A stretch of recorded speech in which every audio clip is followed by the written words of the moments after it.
ভারতের এই তরুণী মুস্তাফিজুর রহমানকে নিয়ে একই বললেন, যেটি শুনলে আপনিও চমকে উঠবেন। সাংবাদিক ম্যাচ শেষে মুস্তাফিজুর রহমানের এই ভক্তকে প্রশ্ন করেছিল যে লখনৌ সুপার জায়ান্টসের সাথে মুস্তাফিজের শেষ ওভারটি ভালো হয়নি এবং চেন্নাই সুপার কিংস হেরে গিয়েছে, আপনার কি মতামত? তখন এই তরুণী বলে ওঠে যে আমি মুস্তাফিজুর রহমানের অনেক বড় একজন ভক্ত।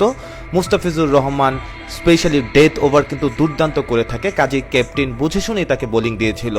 কিন্তু মার্কাস স্টাইনিস যে বিধ্বংসী ব্যাটিং করছিল সেই ব্যাটসম্যানের কাছে যে কোনো বলার আসলেই মার খেত।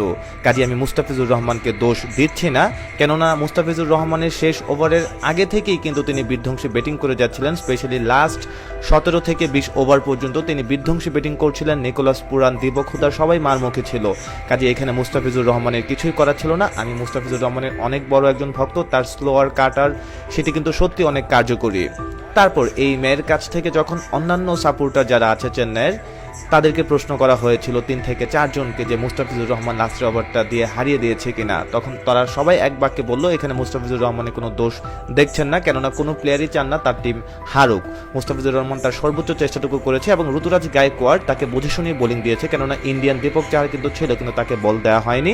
বল দেওয়া হয়েছে মুস্তাফিজুর রহমানকে নিয়ে।